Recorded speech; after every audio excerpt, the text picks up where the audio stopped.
Hello भाई, सभी को नमस्कार। आज हम लोग B Ed first year paper 2 unit 1 शुरू करेंगे।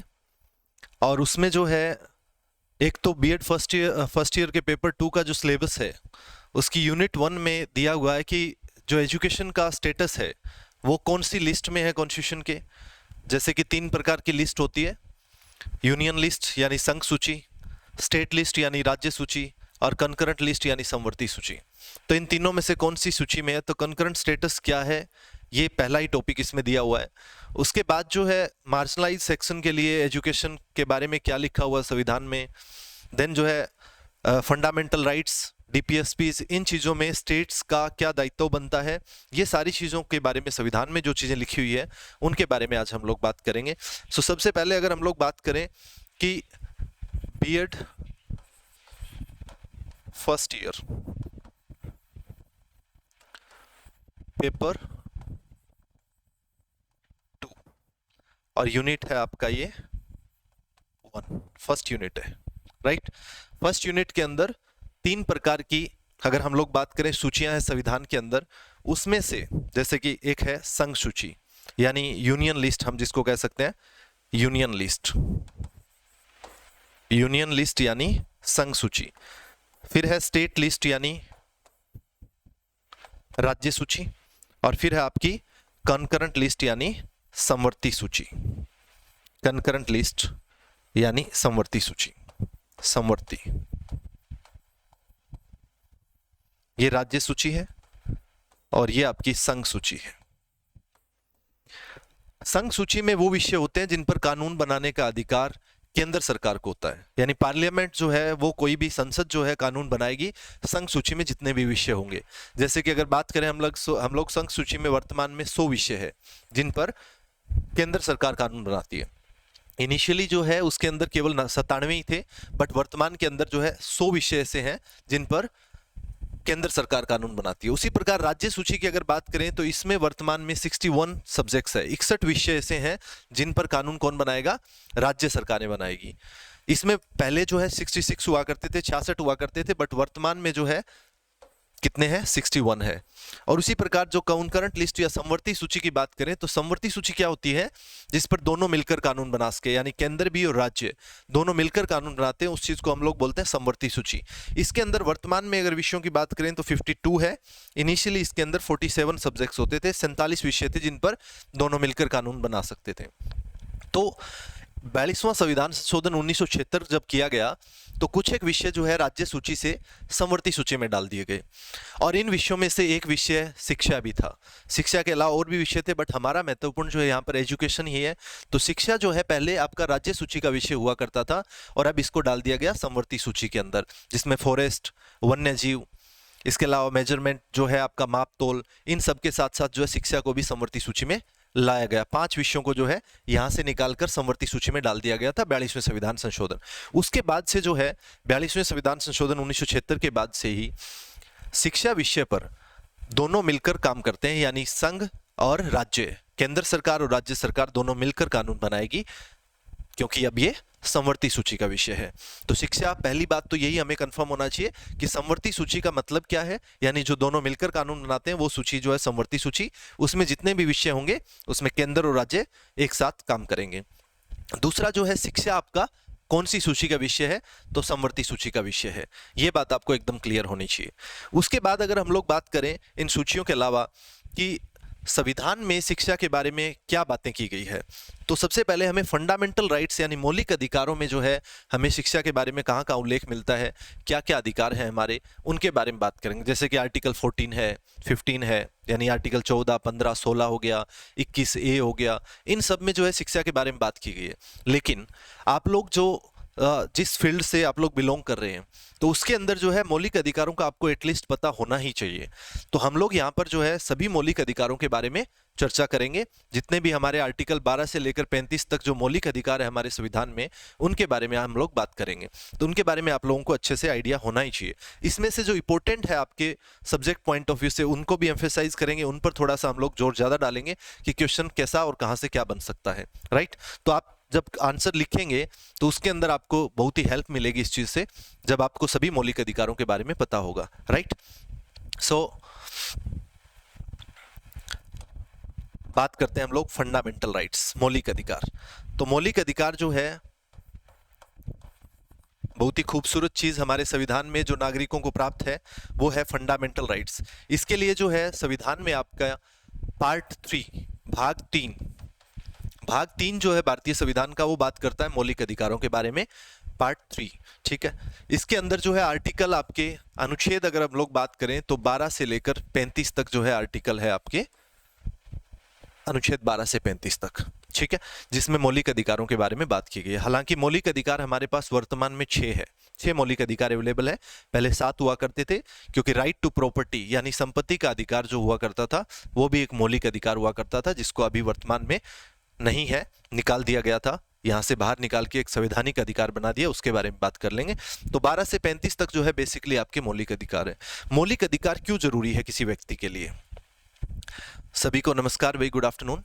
सो मौलिक अधिकार क्यों जरूरी है ये बात कर रहे थे हम लोग। सो मौलिक अधिकार जो है वो इसलिए जरूरी है कि किसी भी व्यक्ति का पूर्ण विकास के लिए, यानी होलिस्टिक डेवलपमेंट अगर किसी बच्चे का करना है, किसी भी व्यक्ति का करना है, तो उसके लिए मौलिक अधिकार बहुत जरूरी है। होलिस्टिक डेवलपमेंट किसको कहेंगे हम लोग? पूर्ण विकास किस चीज को हम लोग कहते हैं?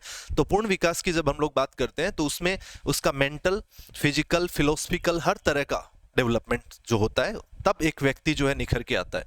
तो उन सब के लिए मौलिक अधिकार का होना बहुत जरूरी है, राइट। मौलिक अधिकार जो है इतने इंपॉर्टेंट है कि इसे जो है भारतीय संविधान का मैग्ना कार्टा भी कहा जाता है। जो भारतीय संविधान का भाग 3 है जिसमें मौलिक अधिकारों का वर्णन है, इसे मैग्ना कार्टा भी कहा जाता है। और ये साथ ही साथ जो है राजनीतिक आपका जो डेमोक्रेसी है, लोकतंत्र है, इसको भी बढ़ावा देता है। तो मौलिक अधिकार जो है इसके बारे में एक एक करके बात करते हैं। तो सबसे पहले अनुच्छेद 12 जो है, आर्टिकल 12, इसमें मौलिक अधिकारों के लिए जो है राज्य की डेफिनेशन दे रखी है कि राज्य वर्ड जो हम लोग बार बार यूज करेंगे यहाँ पर, तो राज्य का अर्थ क्या है यहाँ पर? तो राज्य जो है आर्टिकल 12 में क्या है? डेफिनेशन ऑफ स्टेट, राज्य की परिभाषा है, डेफिनेशन है राज्य की, यानी परिभाषा, डेफिनेशन ऑफ स्टेट। तो अकॉर्डिंग टू आर्टिकल 12 जो है 12 के अनुसार राज्य की परिभाषा क्या है? यानी भारत सरकार, राज्य सरकार और लोकल गवर्नमेंट यानी स्थानीय सरकार, सभी को मिला के जो है राज्य कहलाएगा। तो राज्य की डेफिनेशन जो है किस किस को इंक्लूड करेगी? Government of India, government of states and any other local authority, वो सबको मिला के राज्य बनता है। तो राज्य की परिभाषा ये पूरी चीजें इंक्लूड करके बनती है। तो आर्टिकल 12 में राज्य की परिभाषा दे रखी है। उसी प्रकार आर्टिकल 13 जो है, आर्टिकल 13 जो है, इसमें अगर बात करें तो आर्टिकल 13 किसके बारे में बात करता है?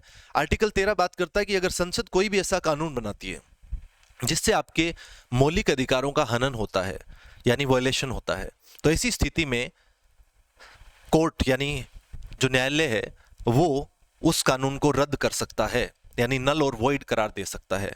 इसका अर्थ क्या है? संसद द्वारा बनाए गए किसी भी कानून से अगर मौलिक अधिकारों का उल्लंघन होता है, वायलेशन होता है, तो ऐसी स्थिति में जो न्यायालय है यानी सुप्रीम कोर्ट है, उस कानून को नल और वॉइड करार दे सकती है, उस कानून को रद्द कर सकती है। ये आर्टिकल 13 कहता है, राइट। तो ये आर्टिकल 13 कहता है, 13 के अंदर आपको ये ध्यान रखना है। इसके बाद अगर हम लोग बात करें मौलिक अधिकार, हमारे पास वर्तमान में 6 मौलिक अधिकार है। वो कौन कौन से है एक एक करके देखते हैं। तो सबसे पहला मौलिक अधिकार जो है वो है हमारा समानता का अधिकार, राइट टू इक्वलिटी। पहला क्या है? समानता का अधिकार, right to equality, right to equality, समानता का अधिकार। इसमें अनुच्छेद जो है आपके 14 से 18 है। आर्टिकल कहां से कहां तक है? तो आर्टिकल 14 से 18 में जो है समानता के अधिकार की बात की गई है, आर्टिकल 14 से 18। उसके बाद दूसरा आर्टिकल जो है आपका वो है राइट टू फ्रीडम, यानी स्वतंत्रता का अधिकार, राइट टू फ्रीडम यानी स्वतंत्रता का अधिकार। आर्टिकल इसमें कहां से कहां तक है? 19 से लेकर 22 तक, यानी 14 से 18 समानता हो गया। उसके बाद जो है राइट टू फ्रीडम, जो आपका स्वतंत्रता का अधिकार जो है वो कवर करते हैं 19 से 22। इसमें से जैसे कि आपका आर्टिकल 14 आपके लिए बहुत इंपॉर्टेंट है, 15 के बारे में आपको पता होना चाहिए, 16 के बारे में आपको पता होना चाहिए। इसको एक एक करके हम लोग करेंगे। तो अभी इनिशियली हम लोग केवल बात कर रहे हैं कि कितने मौलिक अधिकार है हमारे पास। तो तीसरा जो आपका मौलिक अधिकार है वो है शोषण के विरुद्ध अधिकार, यानी right against exploitation, right against exploitation, शोषण के विरुद्ध अधिकार, एक्सप्लॉयटेशन। और इसके अंदर आर्टिकल कहां से कहां तक है? तो 23 और 24 23 एंड 24 अनुच्छेद जो है वो आपका बात करता है शोषण के विरुद्ध अधिकार के बारे में, राइट। तो आर्टिकल 23-24। उसके बाद चौथा मौलिक अधिकार आपका क्या है? चौथा मौलिक अधिकार आपका है फ्रीडम ऑफ रिलीजियन, धार्मिक स्वतंत्रता का अधिकार। फ्रीडम ऑफ रिलीजियन, धार्मिक स्वतंत्रता का अधिकार। ये आर्टिकल आपका कहां से कहां तक कवर करेगा? तो ये आर्टिकल आपका कवर करता है अनुच्छेद 25 से लेकर 28 तक, धार्मिक स्वतंत्रता, ठीक है। रिलीजियस फ्रीडम जो है उसके बारे में बात करता है आपका ये आर्टिकल, धार्मिक स्वतंत्रता। धार्मिक स्वतंत्रता यानी रिलीजियस फ्रीडम के बारे में बात करता है, ठीक है। तो ये चार जो है आपके मौलिक अधिकार हो गए। इसके बाद पांचवा मौलिक अधिकार क्या है? पांचवा मौलिक अधिकार है आपका शिक्षा और संस्कृति का अधिकार। शिक्षा और संस्कृति का अधिकार यानी cultural and educational rights. Cultural and educational rights, educational rights, cultural and educational right यानी शिक्षा और संस्कृति का अधिकार अनुच्छेद आपका 29 और 30 जो है इसमें उल्लेखित है। तो शिक्षा और संस्कृति का अधिकार किधर है आपका? अनुच्छेद 29 और 30। ये भी आपके लिए इंपॉर्टेंट हो गया, इसके बारे में भी आपको अच्छे से पता होना चाहिए, राइट। तो शिक्षा और संस्कृति के अधिकार के बारे में भी हम लोग चर्चा करेंगे डिटेल में। उसके बाद आपका छठा मौलिक अधिकार जो है वो है संवैधानिक, जो आपका किसी भी प्रकार से अगर दिक्कत है तो आपका मौलिक अधिकारों का वायलेशन होता है तो आप डायरेक्टली सुप्रीम कोर्ट चले जाते हैं, तो इसलिए कॉन्स्टिट्यूशनल रेमेडी है। तो संवैधानिक उपचार का अधिकार आपको, राइट टू कॉन्स्टिट्यूशनल रेमेडीज यानी संवैधानिक उपचारों का अधिकार, संवैधानिक उपचारों का अधिकार, संवैधानिक उपचारों का अधिकार, या फिर हम कह सकते हैं right to constitutional remedies, constitutional remedies.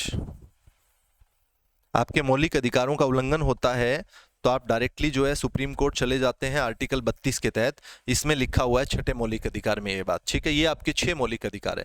इससे पहले जो है आपका राइट टू प्रॉपर्टी जो है वो भी एक मौलिक अधिकार हुआ करता था, जो कि अब वर्तमान में नहीं है। तो 7वां मौलिक अधिकार अगर हम लोग ऐड करना चाहे तो वो क्या हो सकता है?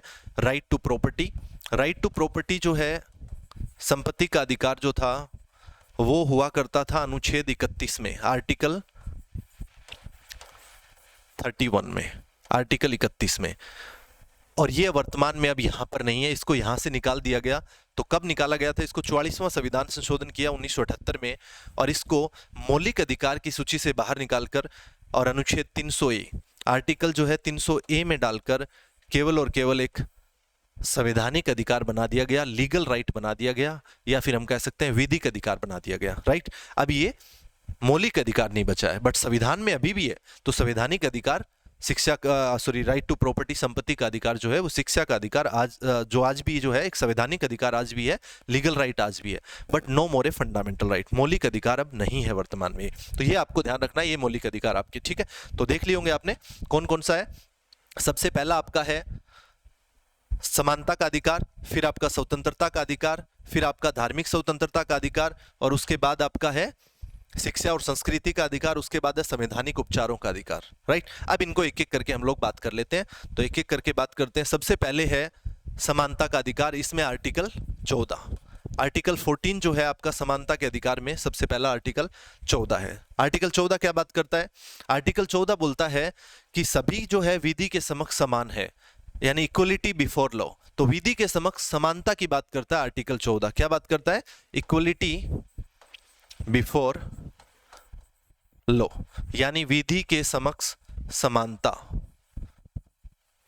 किसी भी व्यक्ति के साथ कोई भेदभाव नहीं किया जाएगा, ना धर्म के आधार पर, ना जाति के आधार पर, ना ही उसके मूल वंश यानी रेश के आधार पर, ना ही जो है लिंग के आधार पर कि पुरुष है या महिला है, और ना ही जन्म स्थान के आधार पर भी भारत के किसी भी क्षेत्र में पैदा हुआ हो, चाहे जम्मू कश्मीर में हुआ हो, चाहे फिर वो तमिलनाडु में हुआ हो, चाहे फिर वो आंध्र प्रदेश में हुआ हो, चाहे अरुणाचल प्रदेश में हुआ हो, गुजरात में कहीं भी पैदा हुआ है, इट डजंट मैटर।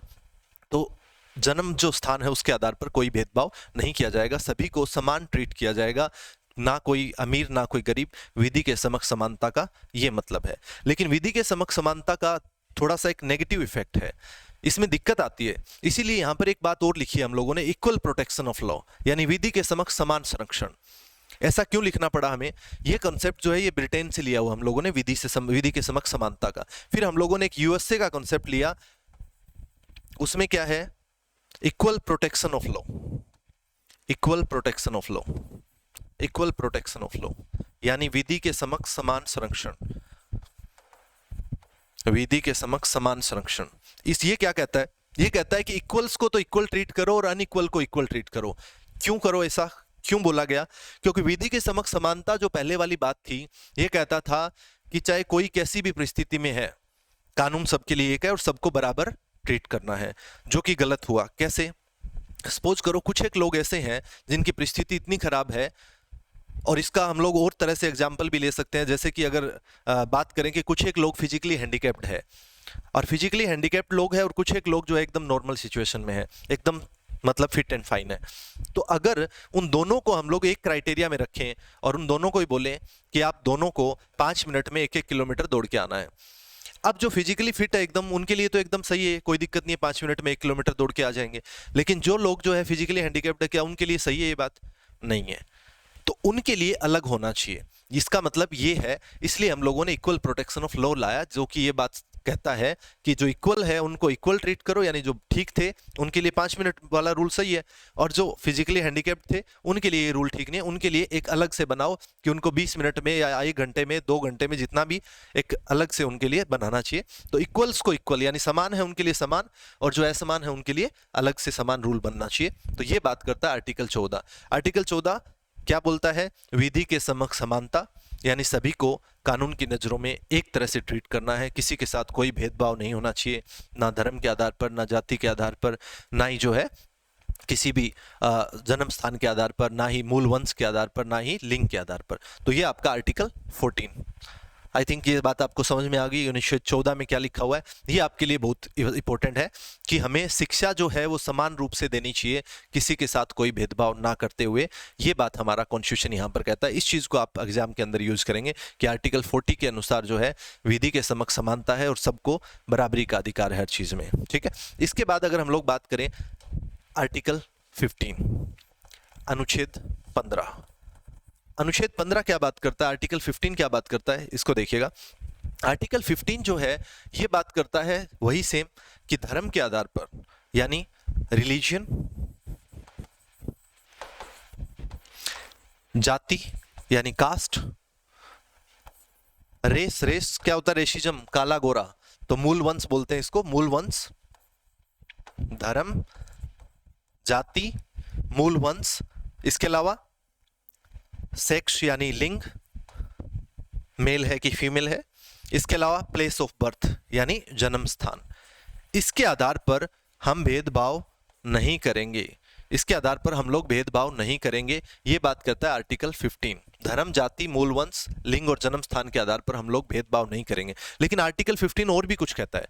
आर्टिकल 15 ये भी बात कहता है साथ में कि राज्य जो है ऐसे जो समाज के अंदर जैसे कि बच्चे और महिलाएं हैं, इनके लिए अलग से व्यवस्था कर सकता है। अगर ऐसी व्यवस्था करता है तो ये समानता का उल्लंघन नहीं होगा।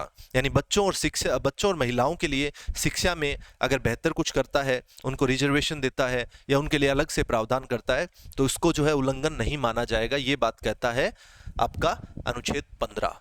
ये बात समझ रहे हैं? और इसी के तहत जो है राज्य जैसे कि पिछड़े वर्ग के लोगों को भी आरक्षण दे सकता है। ये सारी चीजें जो आर्टिकल 15 के तहत संभव है। रिजर्वेशन आपकी 2 जगह पे होती है, एक होती है शिक्षा में यानी शैक्षणिक संस्थानों में रिजर्वेशन की बात होती है, और दूसरा आर्टिकल 16 जो है वो बात करता है आपका जो कि सरकारी नौकरी यानी गवर्नमेंट जॉब जो है उसके अंदर जो आपकी रिजर्वेशन होती है उसके बारे में आर्टिकल 16 बात करता है। तो 15 जो शैक्षणिक संस्थानों में रिजर्वेशन मिलती है, चाहे वो SC को है, ST को है, या फिर EWS को अभी दी गई है 103वें संविधान संशोधन के बाद, तो वो सारी की सारी जो है रिजर्वेशन शैक्षणिक संस्थानों में जो दी जाती है वो ये आर्टिकल 15 के तहत दी जा सकती है। ये सब एक्सेप्शंस है। हम लोग कहते हैं कि हम लोग भेदभाव नहीं करेंगे, लेकिन राज्य इस बात के लिए राज्य को ये शक्ति है कि वो जो आपके बच्चे और महिलाएं हैं उनके लिए कुछ अच्छी व्यवस्था करने के लिए, उनको जो है बढ़ावा देने के लिए, उनका कल्याण करने के लिए जो है अलग से व्यवस्था कर सकता है। इसके लिए वो भेदभाव के अंतर्गत नहीं माना जाएगा और उनको कोई नहीं रोक सकता ऐसा करने से, यानी राज्य को कोई नहीं रोक सकता है।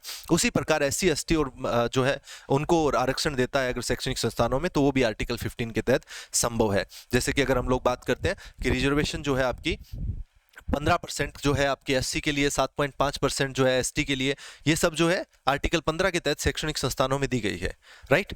और ईडब्ल्यूएस को 10% जो है ईडब्ल्यूएस के लिए शैक्षणिक संस्थानों में भी है और सरकारी नौकरी में भी 10% है। तो ये आर्टिकल 15 के अंदर जो है ईडब्ल्यूएस वाला अलग से फिर हम लोगों ने प्रोविजन डाला था, आर्टिकल 15 के अंदर ही जो है एक क्लोज डाल के छठा, और इसमें ये किया था कि ईडब्ल्यूएस को शैक्षणिक संस्थानों में 10% आरक्षण दिया जाएगा। ये बात हम लोगों ने यहाँ पे की हुई है, राइट। तो ये आपको थोड़ा सा ध्यान रखना है आर्टिकल 15 के बारे में। आर्टिकल 15 क्या बात करता है कि धर्म, जाति, लिंग, मूल वंश और जन्म स्थान के आधार पर भेदभाव नहीं करना है, लेकिन राज्य को इस बात की छूट है कि वो महिलाओं और बच्चों की भलाई के लिए अगर कुछ भी ऐसा करता है तो वो कर सकता है, उनको कोई नहीं रोक सकता है। उनको बढ़ावा देने के लिए या उनके सोशल स्टेटस को सुधारने के लिए कुछ करता है तो कर सकता है। इसी प्रकार एससी, एसटी और गरीब लोगों के कल्याण के लिए अगर कुछ करता है तो कर सकता है। इसी प्रकार ईडब्ल्यूएस के लिए भी आरक्षण की अगर हम लोग बात करें तो 15 का क्लोज 6 डाला गया 103वां संविधान संशोधन करके, और 10% रिजर्वेशन इनको दिया गया था। इतनी बात आप समझ पाए हैं अनुच्छेद 15 में क्या लिखा हुआ है, राइट। इसके बाद जो है नेक्स्ट बात करते हैं हम लोग आर्टिकल 16। आर्टिकल 16 क्या बात करता है? आर्टिकल 16 बात करता है कि सरकारी नौकरियों में यानी पब्लिक एम्प्लॉयमेंट में, लोक नियोजन यानी पब्लिक एम्प्लॉयमेंट भी जिसको समझ में नहीं आए वो सरकारी नौकरी समझो, सबको समझ में आती है।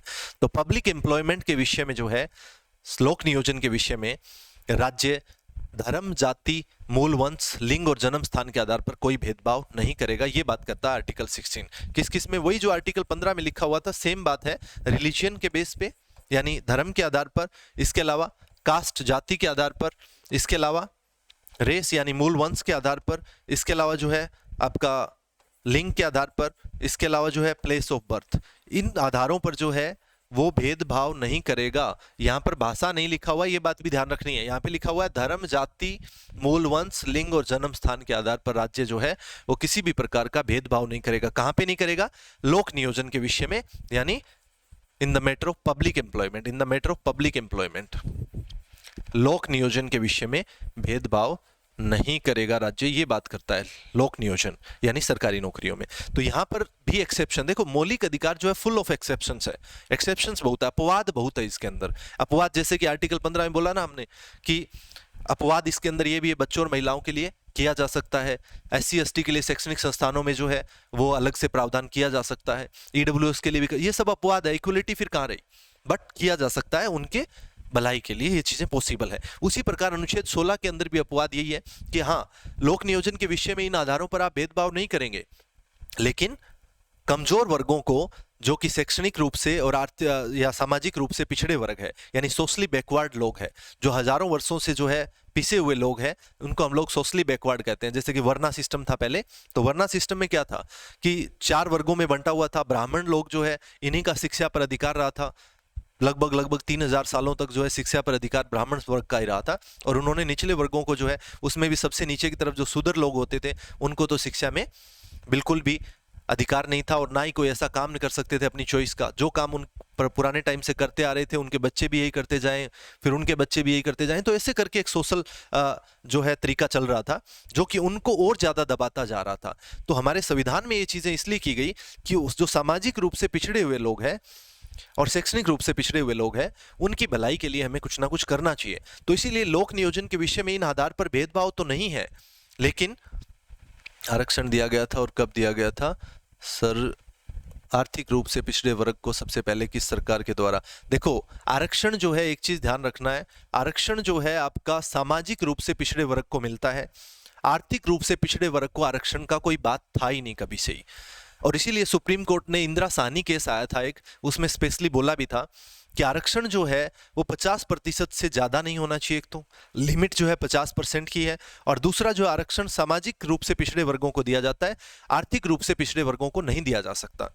और ये प्रेजेंट सिनेरियो जो है अभी बना है 103वां संविधान संशोधन करके, बीजेपी गवर्नमेंट ने ही अभी 103वां संविधान संशोधन करके आर्थिक रूप से पिछड़े वर्ग को 103वें संविधान संशोधन 2019 के तहत 10% रिजर्वेशन का प्रावधान किया है। और संविधान में संशोधन करके अनुच्छेद 15 में भी क्लोज 6 डाला और अनुच्छेद 16 में भी क्लोज 6 डाल के, और फिर ये दोनों जगह शैक्षणिक संस्थानों में भी और सरकारी नौकरियों में भी जो है अलग से इनका 10% जो आपका आरक्षण का प्रावधान कर दिया गया। लेकिन ऐसा प्रावधान जो है पहले नहीं हो सकता था, क्योंकि ये सुप्रीम कोर्ट ने बार बार बोला। बट अभी जो है वक्त की डिमांड थी, तो इसलिए हम लोगों ने संविधान में बदलाव करके और नया संविधान संशोधन 193 के तहत 10% आरक्षण दिया। इससे पहले नहीं हुआ था। तो ये स्टडी स्टूडियो का आंसर है।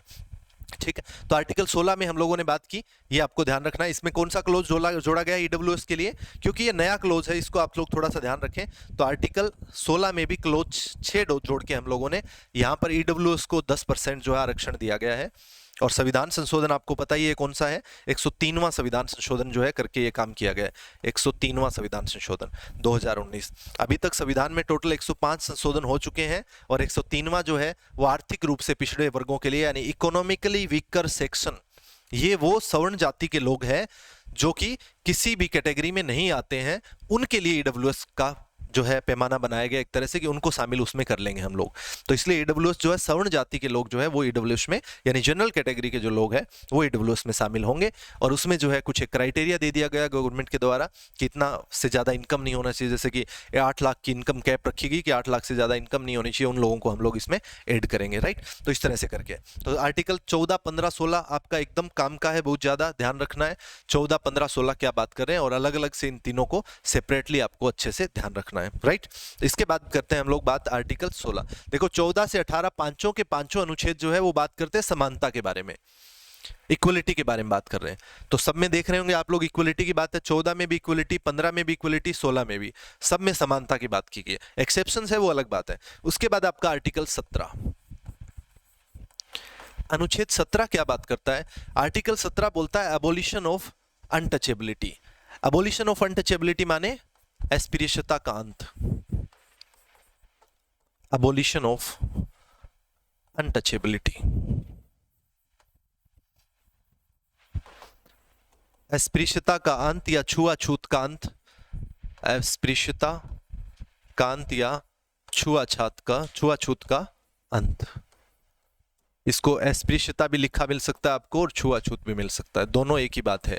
लेकिन जो अनटचेबिलिटी क्या होती है ये संविधान में कहीं नहीं डिफाइन किया गया, कहीं भी नहीं बताया गया है कि what is the meaning of untouchability, छुआछूत का मतलब क्या है। बट हम लोग इस बात को समझ सकते हैं अनटचेबिलिटी क्या है। ऐसे जो है समाज के अंदर कुछ वर्गों के साथ ऐसा सलूक किया जाता था कि मंदिरों में एंट्री नहीं, इसके अलावा जो है पानी के कुएं हैं, वेल्स जो है उनसे पानी निकालने नहीं दिया जाना, ये सब अनटचेबिलिटी का ही पार्ट है।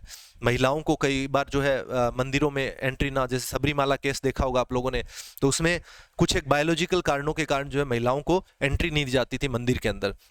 ये सब क्या है? ये सब अस्पृश्यता ही है, अनटचेबिलिटी के अंडर में आता है। हालांकि डेफिनेशन नहीं दी गई है, बट हम लोग समझ सकते हैं अनटचेबिलिटी क्या है। तो अस्पृश्यता का अंत करना है, क्योंकि सबको समान इक्वल ट्रीट करना है, यही तो हम लोग आर्टिकल 14 से 18 में पढ़ रहे हैं।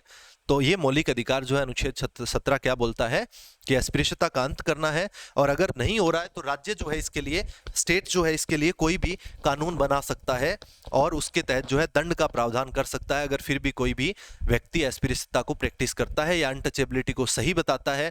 या कुछ लोगों की आदत होती है ना, जैसे कि वो लोग बताते हैं कि अनटचेबिलिटी इसलिए सही है, ये लोग इसी काबिल है, इस तरह से करके कई लोग इसको जस्टिफाई करने की कोशिश करते हैं। तो वो कैसा भी अगर व्यक्ति कोई करने की कोशिश करता है तो वो गलत है। अस्पृश्यता का अंत का बात कौन सा अनुच्छेद करता है? 17 करता है। तो ये बात भी आपको ध्यान में रखना है। क्लियर है? इसके बाद नेक्स्ट आपका है आर्टिकल 18। अनुच्छेद 18 जो है वो क्या बात करता है? ये बात करता है abolition of titles. Abolition of titles का माने क्या है? उपाधियों का अंत। टाइटल्स क्या होती है? उपाधियां जो दी जाती थी पहले। अबोलिशन ऑफ टाइटल्स, उपाधियों का अंत। उपाधियों का अंत। उपाधियां कैसे होती थी? जैसे कि राय बहादुर, राय सिंह, ऐसे ऐसे करके उपाधियां दी जाती थी पहले। तो नाम के पहले जो है लोग 4-5 एक जो है अपने बड़े बड़े नाम लगा लेते थे, राय बहादुर, राय सिंह, फलाना फलाना। तो ऐसे करके जो है वो अपने आप को अपना स्टेटस ऊंचा बताने के लिए ऐसा करते थे, और ये स्टेटस जो ऊंचा बताने के लिए करते थे, इससे इक्वलिटी नहीं मिल पा रही थी। समानता हमें लानी है समाज के अंदर, तो समानता लाने के लिए समाज के अंदर जो है वो क्या किया गया प्रावधान कि उपाधियों का अंत हो जाना चाहिए। ये जो अबोलिशन ऑफ टाइटल्स का आर्टिकल 18 के अंदर, इसीलिए कि कोई भी व्यक्ति जो है इस प्रकार से उपाधियां नहीं लेगा, ये चीज कर दी गई अनुच्छेद 18 के अनुसार। फिर यहाँ से एक वाक्य और भी जुड़ा हुआ है कि जो ये भारत रत्न, पद्म भूषण, पद्म विभूषण, ये सब क्या है, फिर ये उपाधियां ही तो दे रहे हैं।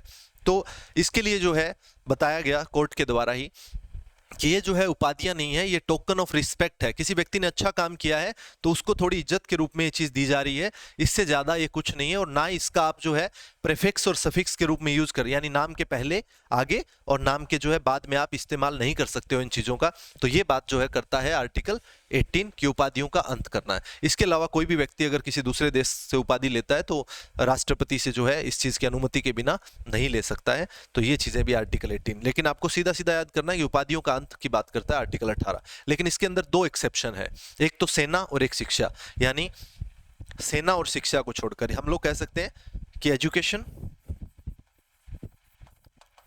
एंड आर्मी, यानी आर्म्ड फोर्सेस। तो ये सेना और शिक्षा को छोड़कर जो है हम लोग दो को छोड़ के, जैसे कि कोई डॉक्टरेट की उपाधि ले रहा है तो वो शिक्षा में आएगी और वो ले सकता है, उसको हम लोग खत्म नहीं कर रहे हैं। उसी प्रकार आर्मी में जो है उपाधियां मिलती है किसी को, तो वो चीजें जो है वो रहेगी, उनका अंत नहीं है। तो ये एक्सेप्शन अपवाद है इसके अंदर, सेना और शिक्षा, ये भी आप लोग ध्यान रख लेना थोड़ा सा। इसके बाद जो है समानता के अधिकार में आपका 5 अनुच्छेद जो हम लोगों ने एक एक करके कर लिया। इसके बाद दूसरा जो आपका था अनुच्छेद 19 से 22, वो क्या था, राइट टू फ्रीडम, स्वतंत्रता का अधिकार था, right to freedom, right to freedom यानी स्वतंत्रता का अधिकार। और स्वतंत्रता सबको चाहिए, अनुच्छेद 19 से 22 है। अनुच्छेद 1922 में जो है आर्टिकल 19 आपका बात करता है। अनुच्छेद 19 जो है वो किस प्रकार की बात कर रहा है, ये कहता है 6 प्रकार की स्वतंत्रताओं के बारे में। 6 कौन कौन सी है, जैसे कि विचार और अभिव्यक्ति की स्वतंत्रता है हर व्यक्ति को, यानी अपने विचार प्रकट करने का स्वतंत्रता है हर आदमी के पास। तो विचार और अभिव्यक्ति की स्वतंत्रता जो है वो अनुच्छेद 19 बात करता है। अनुच्छेद 19 के अंदर जो है ऐसे क्लोज और सब क्लोज बना के और 6 प्रकार की जो है स्वतंत्रताएं डाली हुई है। तो जैसे कि सबसे पहले बात करें तो स्पीच एंड एक्सप्रेशन, यानी विचार और अभिव्यक्ति की स्वतंत्रता है हर आदमी को। अपने विचार प्रकट करो, दूसरे के भी प्रकट कर सकते हो आप। विचार और अभिव्यक्ति की स्वतंत्रता, स्पीच एंड एक्सप्रेशन, ठीक है। इसके अंदर जो है प्रेस की स्वतंत्रता जो होती है, प्रेस और मीडिया जो है वो भी आर्टिकल 19 के क्लोज 1 के जो है सब क्लोज ए के अंदर विचार और अभिव्यक्ति की स्वतंत्रता के अंदर आता है, ठीक है। इसके अलावा और क्या क्या इसके अंदर, असेंबल होने की, यानी लोगों को सभा या सम्मेलन करने का अधिकार। तो राइट टू असेंबली जो है, सभा या सम्मेलन करने का अधिकार, ये भी अनुच्छेद जो है 19 ही आपको देता है, सभा या सम्मेलन करने का अधिकार। लेकिन एक चीज शर्त है यहाँ पर कि जो भी आप सभा या सम्मेलन कर रहे हैं वो शांतिपूर्वक होना चाहिए और हथियार रहित होना चाहिए, यानी पीसफुली एंड विदाउट आर्म्स होना चाहिए, ये बात भी कहता है ये। तो सभा और सम्मेलन करने का अधिकार है, बट शांतिपूर्वक सभा या सम्मेलन करने का अधिकार, राइट। इसके बाद जो है आपका इसका सी पार्ट जो है, यानी तीसरा प्रकार का क्या है, एसोसिएशंस बनाने का। एसोसिएशन क्या, जैसे संघ या समितियां बनाने का अधिकार, संघ या समितियां,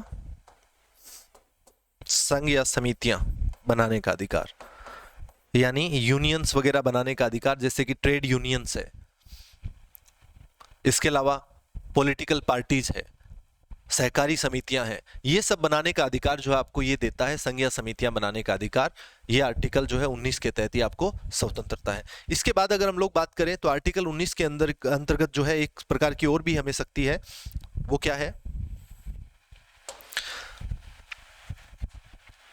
भारत के क्षेत्र में, भारत के राज्य क्षेत्र में कहीं भी, भारत में कहीं भी जो है घूमने का अधिकार, भारत में कहीं भी, यानी इंडिया का टेरिटरी जो है, चाहे आप जम्मू कश्मीर में घूम के आइए, अरुणाचल प्रदेश में घूमिए, चाहे फिर आप तमिलनाडु में घूमिए, चाहे महाराष्ट्र में जाइए, तो भारत में कहीं भी आबाद घूमने का या आबाद संचरण करने का अधिकार है आपको, संचरण का अधिकार है, ठीक है, आबाद संचरण का अधिकार है आपको।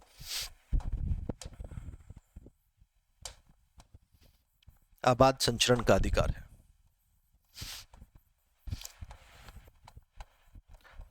राइट। इसके बाद जो है ये बात करता है आपका कि भारत में कहीं भी आप बस सकते हैं, यानी निवास कर सकते हैं। कहीं भी जाकर आप घूमने गए, मान लीजिए वो जगह आपको पसंद आ गई, आपने वहां पर रहने का मूड बना लिया, तो right to reside anywhere in the territory of India. तो भारत के किसी भी क्षेत्र में आपको बस जाने का अधिकार है, या रहने का अधिकार है, या निवास करने का अधिकार है आपको। तो ये जो है ये स्वतंत्रताएं हैं सारी। भारत के किसी भी क्षेत्र में निवास करने का अधिकार है आपको। तो ये आर्टिकल 19 के तहत जो है 6 प्रकार की स्वतंत्रता है। और छठी क्या है? छठी है आपकी कि किसी भी प्रकार का जो है आप जो है ऑक्यूपेशन कर सकते हैं, यानी किसी भी प्रकार का व्यवसाय कर सकते हैं, आप कहीं भी कर सकते हैं। भारत के पूरे क्षेत्र के अंदर आपको ये छूट है।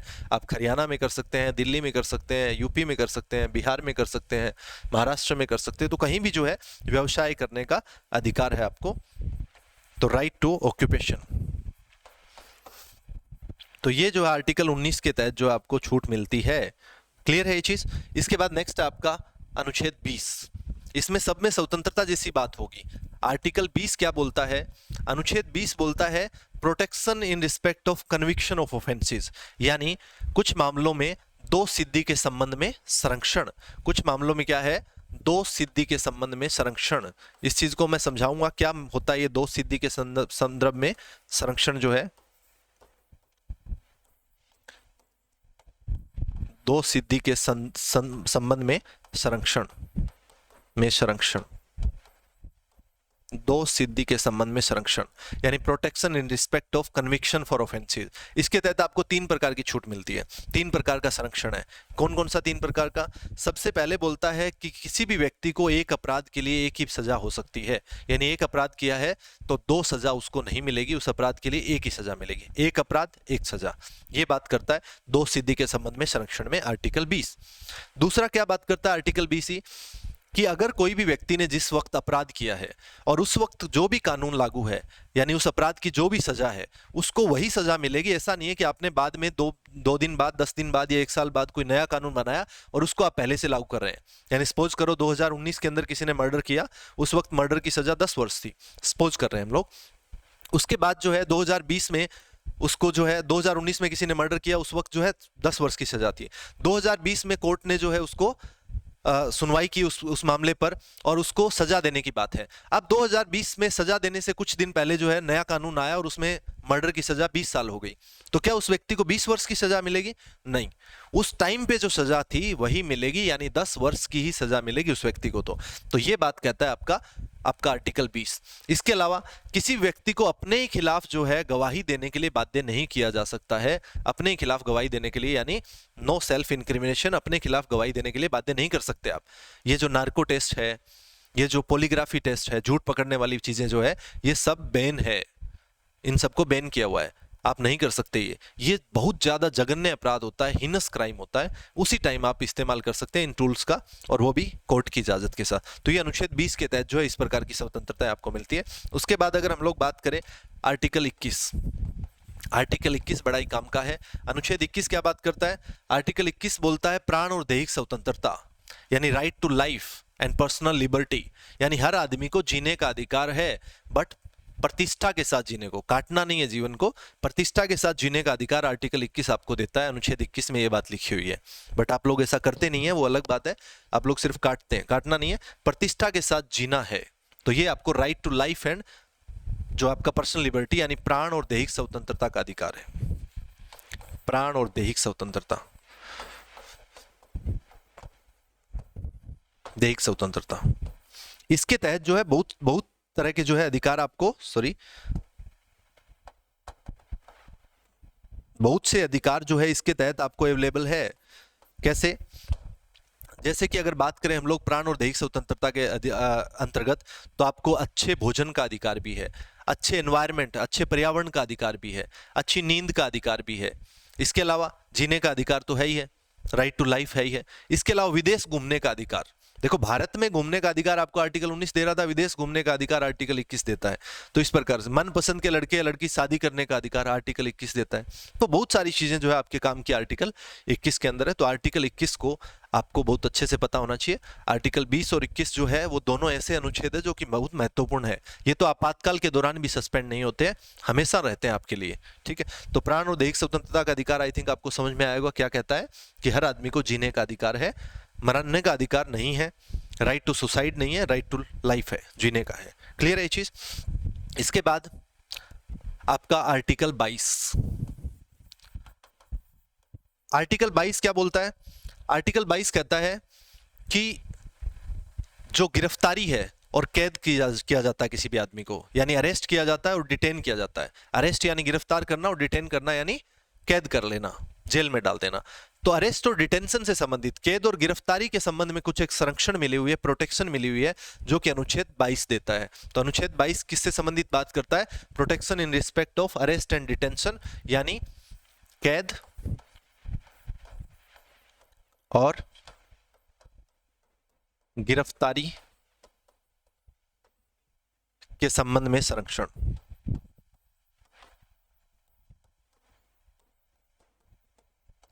के संबंध में संरक्षण, protection in respect of arrest and detention.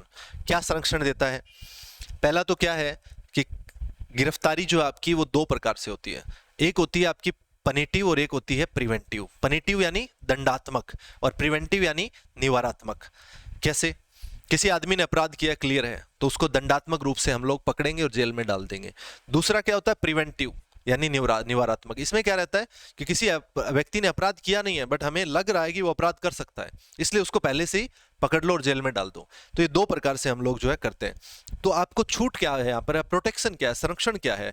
आपका मौलिक अधिकार यहाँ पर आर्टिकल 22 क्या कहता है कि अगर किसी भी व्यक्ति को इस प्रकार से गिरफ्तार किया जाता है तो 24 घंटे के भीतर भीतर जो है उसको नियरेस्ट मजिस्ट्रेट के सामने पेश करना अनिवार्य है। गिरफ्तारी के जस्ट जो है 24 घंटे के अंदर अंदर नियरेस्ट मजिस्ट्रेट के सामने उसको पेश किया जाना जरूरी है। उसमें जो ट्रेवलिंग टाइम और हॉलीडे है, यानी छुट्टी का दिन है या ट्रेवलिंग टाइम है, उसके अंदर उस चीज को माइनस कर दिया जाता है, बाकी के 24 घंटे काउंट किए जाते हैं। दूसरा इसी के अंदर क्या है कि जिस आदमी को गिरफ्तार किया है उसको कारण बताना जरूरी है गिरफ्तारी का। नॉर्मल सिचुएशन में अगर निवारात्मक रूप से किया गया है, यानी उसने अपराध नहीं किया बट संभावना के तौर पर कि कोई भी आतंकवादी गतिविधि कर रहा है या ऐसा कुछ हमें आशंका है, उसके आधार पे किया जाता है, तो कारण बताना इतना जरूरी नहीं है, ठीक है ना। तो ये सारी चीजें जो है आपको प्रोटेक्शन देती है आर्टिकल 22 के तहत। इसके अलावा आप 3 महीने से ज्यादा जो है किसी को जेल में ऐसे नहीं रख सकते, जब तक 3 महीने के बाद अगर रखना है आपको प्रिवेंटिव डिटेंशन में भी, तो 3 महीने के बाद रखने के लिए आपको एक जुडिशियल बोर्ड से पूछना पड़ता है। तो दोनों रूप में थोड़ी थोड़ी संरक्षण है, बट आप एक नॉर्मल व्यक्ति के लिए ज्यादा है, और अगर आशंका के आधार पर, शंका के आधार पर कि ऐसा कर सकता है, उसमें संरक्षण थोड़ी कम है, ठीक है। तो ये बात करता है आपका आर्टिकल 22। तो ये थे आपके स्वतंत्रता के अधिकार। तो आज हमने बात किया समानता का अधिकार और स्वतंत्रता का अधिकार, दो प्रकार के अधिकारों की बात कर ली है। अगले में मैं आपको कुछ एक अधिकार जो और है, जैसे शोषण के विरुद्ध अधिकार है, इसके अलावा शिक्षा और संस्कृति का अधिकार है, धार्मिक स्वतंत्रता का अधिकार है, इनके बारे में भी चर्चा करेंगे।